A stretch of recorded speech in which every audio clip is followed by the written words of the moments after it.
L'apôtre Paul a dit que Yahushua est Elohim manifesté en chair. Traduction Osterwald 1996. Pourquoi vous n'allez pas trouver ça dans d'autres Bibles? En réalité, dans d'autres versions, il n'y aura pas écrit Dieu manifesté en chair. Pourquoi? Parce que comme je l'ai expliqué dans ma vidéo sur la Bible, laquelle choisir, la dernière vidéo que j'ai mise, il y a des différences dans le texte grec. Et l'intérêt d'Osterwald, c'est qu'il utilise le texte grec reçu uniquement. Et c'est le texte grec qui a été reçu par beaucoup d'églises chrétiennes, qui a été reconnu par beaucoup d'églises chrétiennes. Donc, c'est très important d'avoir l'Osterwald. 1996, parce que 1996, c'est une révision Osterwald, parce que dans l'ancien Osterwald, quand même, il y a quelques... Par exemple, il avait traduit Jour du Seigneur par dimanche, alors que Jour du Seigneur, c'est pas le dimanche. Donc, Osterwald 96 est mieux, puisqu'elle a été révisée sur ce point. Mais après, voilà, c'est celle que je recommande pour le Nouveau Testament. Voilà, à cause de ça. Et c'est pour ça qu'il y a cette différence, il y a des différences. C'est comme par exemple dans l'Apocalypse, il y a ceux qui lavent leur robe dans le sang de l'agneau, auront droit à l'arbre de vie, tandis que dans la version du texte grec reçu uniquement, dans Osterwald, eh bien il y a écrit ceux qui gardent les commandements. C'est pas pareil, vous voyez. Alors, les trois Bibles qui gardent le texte grec reçu, comme je l'ai déjà dit, c'est Osterwald, Martin et la King James. Alors, la King James, bien sûr, c'est une version anglophone, mais vous pouvez la regarder aussi, parce qu'en fait, c'est une très bonne version, la King James, parce que la King James, même, je dirais, sur certains points, elle traduit, même en traduisant l'hébreu massorétique, je trouve que c'est une traduction très bonne, parce qu'elle traduit le littéral, vraiment. King James traduit le littéral, ce que ne font pas les autres versions, hein, parfois.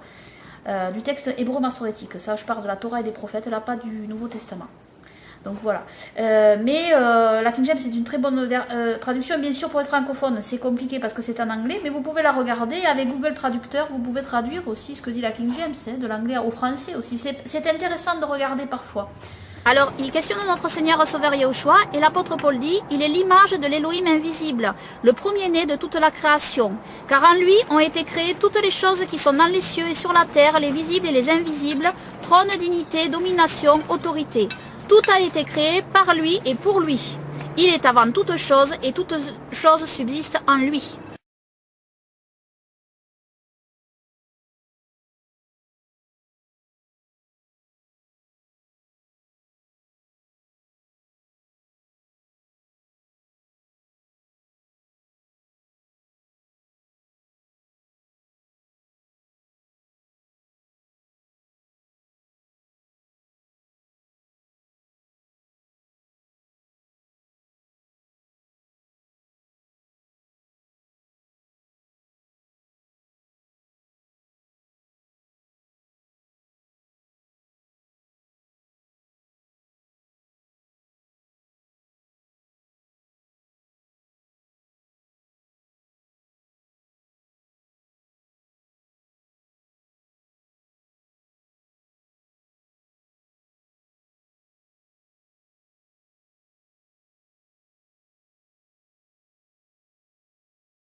arrivé Étienne, il a été lapidé.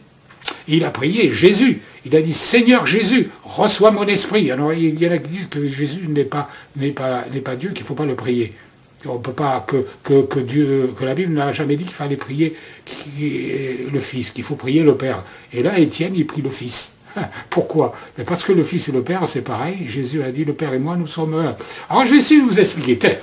Alors, je ne veux pas forcément les convaincre, les gens qui croient que Jésus, Yeshua, n'est pas Dieu, n'est pas Elohim, mais je vais essayer de vous expliquer. Bon. Par exemple, il y a ma tête là. Et ça, c'est mon bras. À un moment donné, il y a un verset qui dit dans la Bible que Yeshua est le bras de l'Éternel et qu'ils ne l'ont pas reconnu. Vous savez, Yeshua était dans le Père, mais Dieu a voulu visiter les hommes et il s'est donné à un fils qui est sorti de lui. Il a dit, je suis sorti du Père, il dit. Donc, en sortant du Père, évidemment, il est divin. Il est divin pourquoi? Parce qu'il est entré dans le corps d'une vierge, d'une bétoula en hébreu, et qui n'a pas eu de relation sexuelle avec un homme. Autrement dit, c'est Dieu qui est intervenu dans le ventre d'une femme et a fait naître son fils. Donc il est divin. Il y en a qui disent que c'est un homme comme les autres. Il n'est pas un homme comme les autres puisqu'il n'est pas né d'un homme.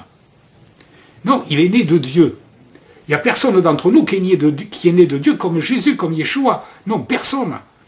Personne. Et il est sorti de Dieu. Donc il est Dieu.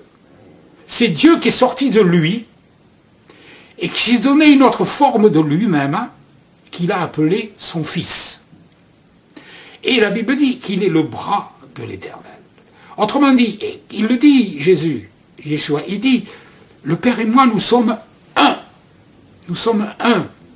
Et il dit à un moment donné, celui qui m'a vu a vu le Père. Mais il est le Fils. Alors, il n'est pas le Père, il est le Fils. Mais en même temps, il est le Père parce qu'il est dans le Père. Et le Père et lui, c'est la même chose, c'est un. Dans l'Ancien Testament, il est écrit, on l'appellera Emmanuel, c'est-à-dire Dieu avec nous. Il est Dieu. Dieu. Et alors, c'est difficile, il y en a qui disent, oui, mais comment peut-il se prier lui-même quand il prie? Puisqu'il prie son Père. Donc, ils sont deux. Oui, ils sont deux. Mais en même temps, ils sont un. Alors, je vais vous expliquer. Vous savez, Paul, quand il parle du corps de Christ, il parle des membres. La tête, les pieds, les jambes, les mains. Et il dit, chaque membre a une fonction différente. Et il dit, nous sommes tous un en Jésus-Christ. Pareil, c'est la même image. Nous sommes érad, nous sommes un. Et il prend l'image du corps.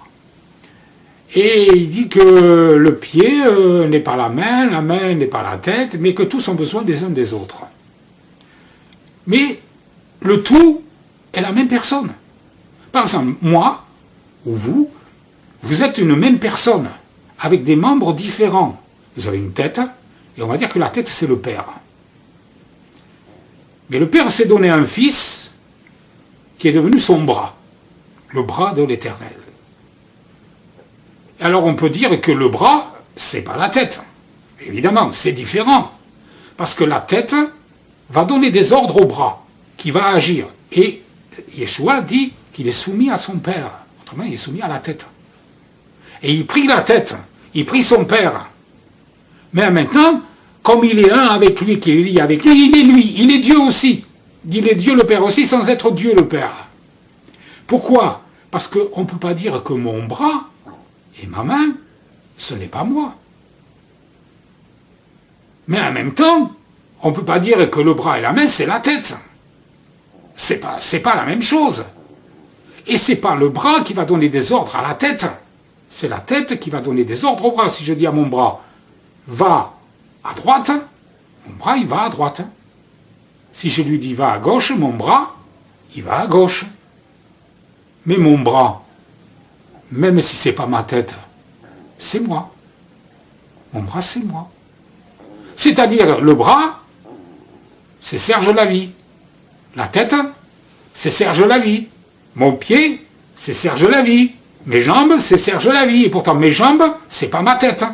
Mes jambes, c'est pas mon bras. Mes pieds, c'est pas mes mains. Mais c'est la même personne. Je ne sais pas si je suis arrivé à vous convaincre avec cette image. En tout cas, il y a d'autres arguments et d'autres versets dans la Bible, puisqu'il est dit que tout a été créé par Yeshua et pour Yeshua. Et puis ailleurs, la Bible dit que c'est Dieu le Père qui a tout créé. Alors, je sais pas, ça s'imbrique tout ça, non? Hein? C'est la même personne qui a tout fait. Et puis pourtant, après, ils sont deux. Quand il est venu sur terre, ils sont devenus deux. Voilà. Et Yeshua, Jésus dit qu'il est assis avec son trône, il est assis sur son trône avec son Père. Sur le même trône. C'est bizarre, non? Hein?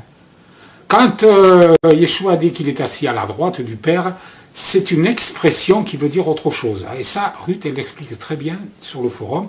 Tapez sur le forum, assis à la droite du Père, et elle va vous expliquer ce que ça veut dire, l'expression la droite. C'est employé plein de fois dans la Bible. Voilà. Allez chez Ruth et faites-vous expliquer le reste. Même si je ne vous ai pas convaincu, je vous donnerai quand même une petite partie une petite explication de pourquoi Jésus est Dieu, est Elohim. Et si vous ne le croyez pas, c'est bien dommage. Voilà. Allez, à bientôt, au revoir.